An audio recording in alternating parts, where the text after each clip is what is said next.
So hi everyone, this is Shiravani. Over the past 2 weeks, I've been working on one of the most comprehensive independent research, which was on the Rialo Protocol, and it's really the report paper is related to blockchain Oracle technology. Okay, so this is an 85-page technical analysis, whether it tells about Rialo's claims of making traditional oracles. Which is held up to the scrutiny, right? So today I want you to walk you through this research, explain what I discovered and why this matters. Anyone maybe who are interested in blockchain infrastructure, so they will get to know in the deep understanding of the video. Okay, so before we begin, I need to be clear about few things. So this research was conducted independently, so I have no financial or any relationship with the Rialo Protocol team or any venture capital firms or any Oracle solution providers discussed in this report. Okay, so the analysis represents it is my own assessment or my own based publicly available. This analysis represents my own assessment. So I took only information which are available in the publicly. Okay, so till this date. So nothing in this video constitutes investment advice or any technical recommendations. Here my goal was purely educational analysis of Oracle technology and critical evolutions of Rialos, what they are trying to do and they are trying to claim that we are going to do like that. So let me share how this research paper came together. The entire process took approximately some 2 weeks of intense work.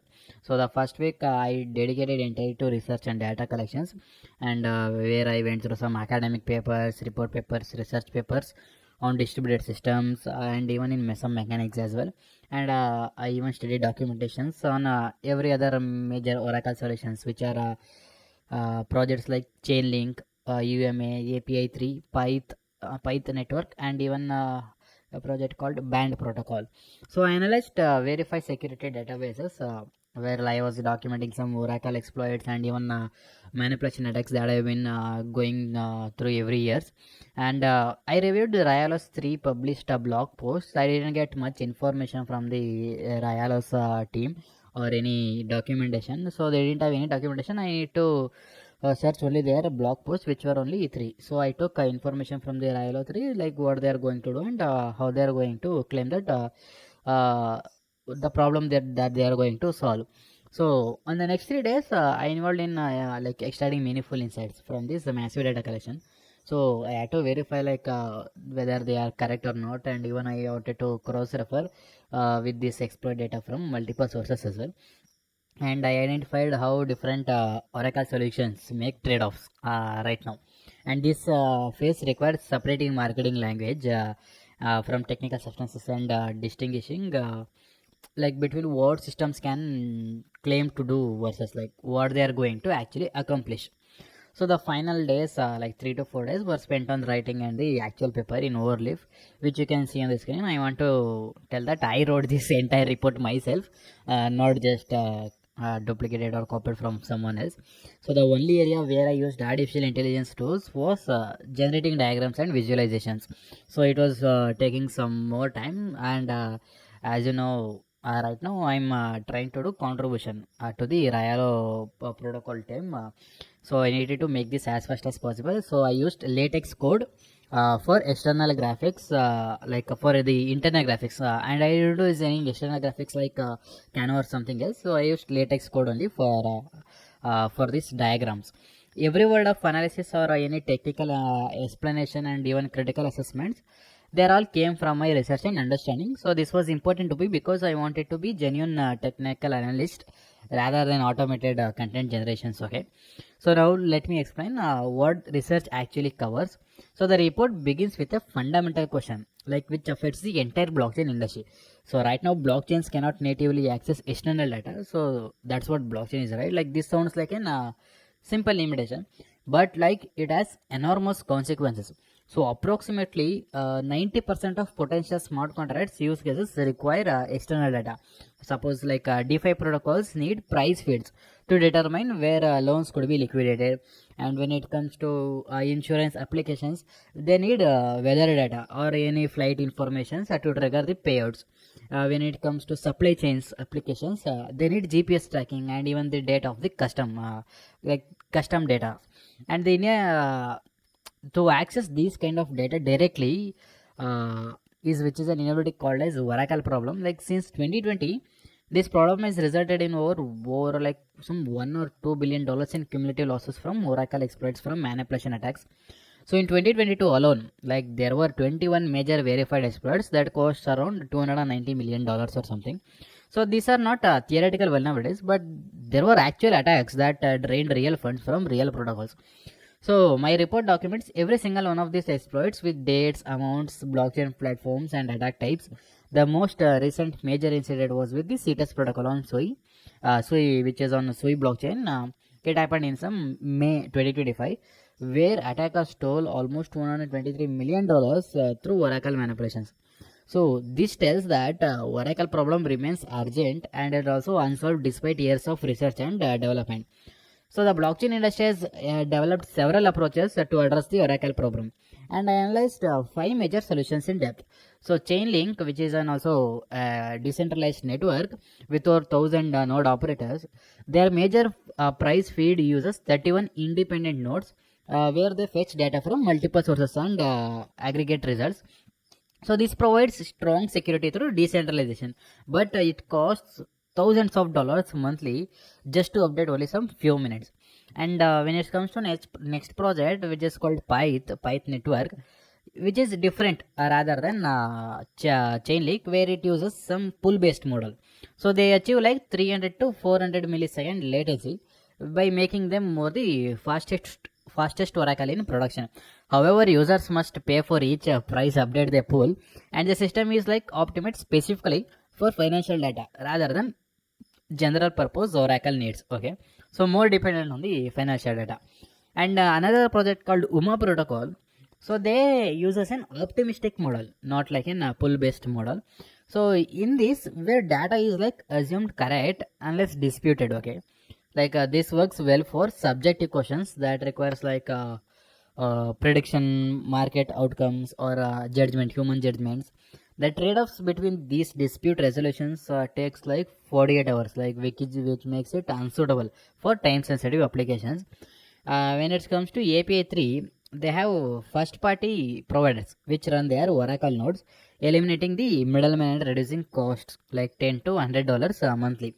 The compromise is that this centralized trust in the data provides rather than distributing it across independent operators.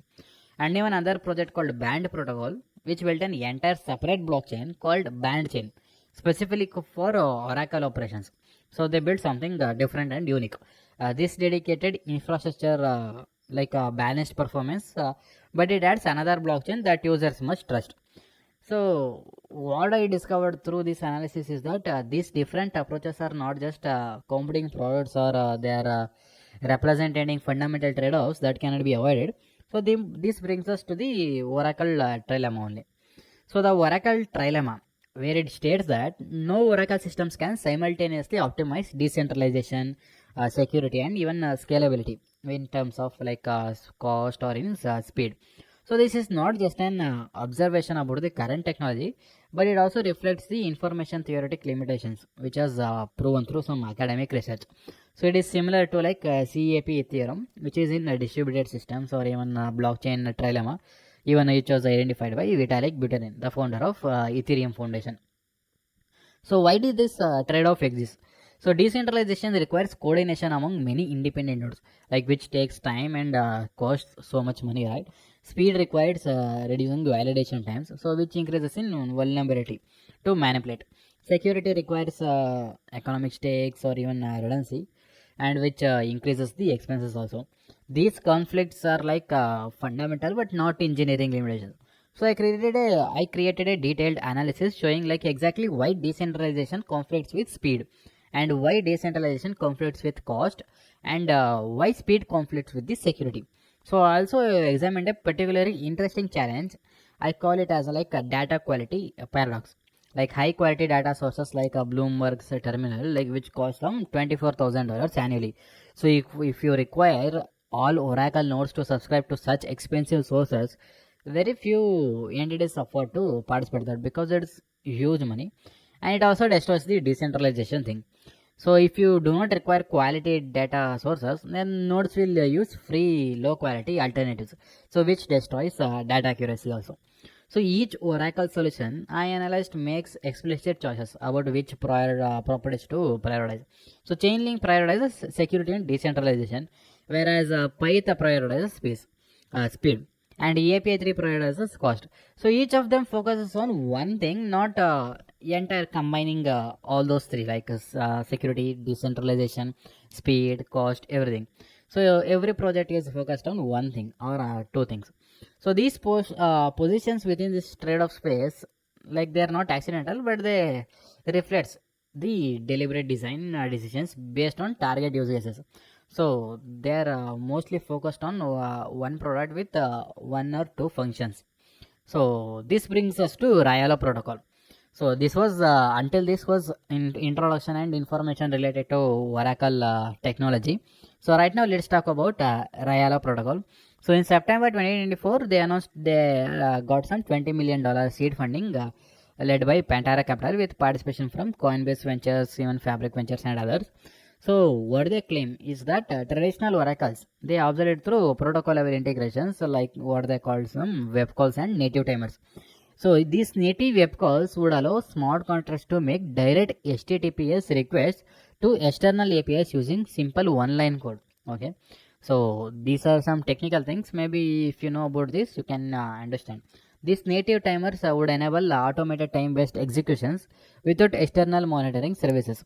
So if this works as claimed, then it would eliminate the need of separate Oracle infrastructure entirely. So Rialo demonstrated one use case called SCALE, scale. So which stands for like smart contracts for agent level execution. This framework coordinates AI agents through blockchain smart contracts with some automated escrow, deadline information, and even quality verifications or payments and all. The demonstration was conceptually impressive, showing a Twitter bot coordinating with image generation and judge agents.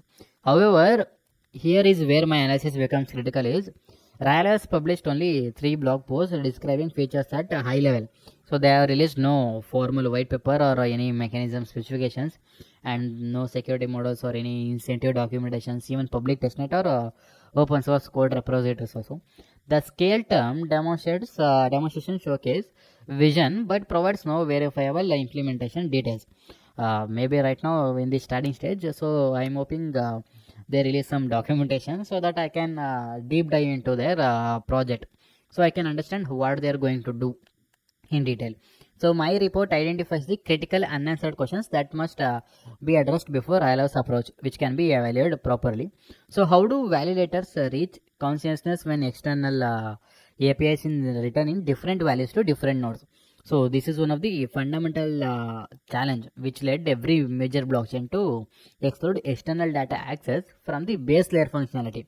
So what prevents malicious validators from like simply fabricating web call results is if validators cannot independently verify that external call returned a claimed value, then a system relies on trust rather than verification. So which undermines the one of the core value of the blockchains.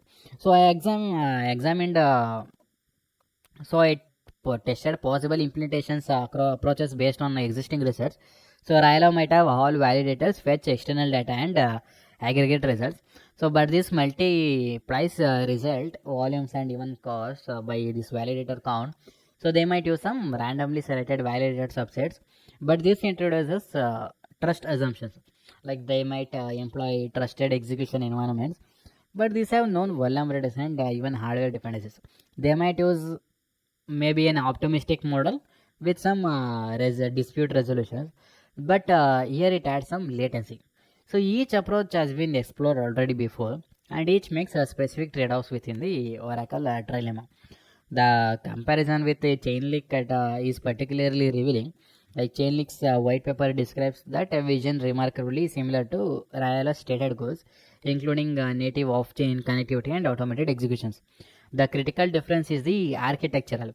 So Chainlink uses to implement all these capabilities as the layer 2 networks, so that they can avoid introducing non-determination and the complexity of the blockchain base layer. So their documentation explicitly explains that adding subjectivity to the base layer opens Pandora's box to security and reliability concerns. So Rialo has chosen the opposite approach. So either they have found the solutions to problems that Chainlink identified, or they have accepted trade-offs that Chainlink consider unacceptable. So without technical documentation determining which scenario is right now, it's impossible. Okay. So after some like my weeks, 2 weeks of research and writing these 85 pages of technical analysis, my conclusion is like realization of protocol level oracles integrations like addresses a genuine need.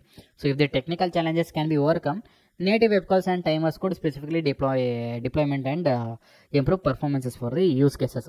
So the venture capital banking and experienced funding team like provide some reason for cautious interest. However, vision and funding do not constitute implementations. The hard problems of distributed conscience or data remains hard regardless of project ambitions. The current state with minimal documentation, like it prevents only few informations. So until Rialo publishes some detailed technical specifications, security analysis, or some open source code, even maybe some deep dive into their information, the gap between has been claimed that what has been demonstrated remains substantial. So my report provides a structural framework for evaluating Rilos as far more information becomes available. So I specify exactly what documentation would validate their claims, what indicators would suggest a viable implementations, and what warning signs could they may raise concerns. So whether Rialo succeeds on encounters difficulties, the attempt will provide valuable information for the blockchain industry about what approaches work and what challenge persist. So here the Oracle problem will be solved, which is like through better technology, clear with the understanding some inherent trade-offs, and even market forces selecting approaches that serves like various use cases effectively. So whether Rialo contributes to the solution or becomes a cautionary example remains to be determined right now. So the blockchain industry will benefit from this attempt regardless of the outcome. So which is one of the things that I liked here. So if you found this analysis valuable, like please leave a like and share your thoughts in the comments. More important, I encourage you to tag members of the Rialo team so this research reaches them. Critical technical analysis benefits everyone in the blockchain space. So it helps team identify gaps in their communication and even developers make some informed decisions and also to understand what works and what does not. So the full 85 pages report is available on the I even published it on this one around. So if anyone interested in diving deeper into Oracle technology or the Oracle Trilemma or any specific technical questions that Trilemma must address. So this research report paper, not as a research paper, I call it as a like technical analysis, which is an independent analysis that only I took down. So the blockchain industry needs more like this only. So in this video, I try to make an overview or any summary like that because I can't explain a 85-page report, right? So if you need to read 85-page report, you can check out. I have added the link in my Twitter. So my Twitter name is Shiro7723. So check that out. So thank you for watching, and I look forward for continuing this conversation as Rialo's development progress. So if this video helpful for anyone, please like and please leave a comment in this YouTube video or in my Twitter. Okay, thank you.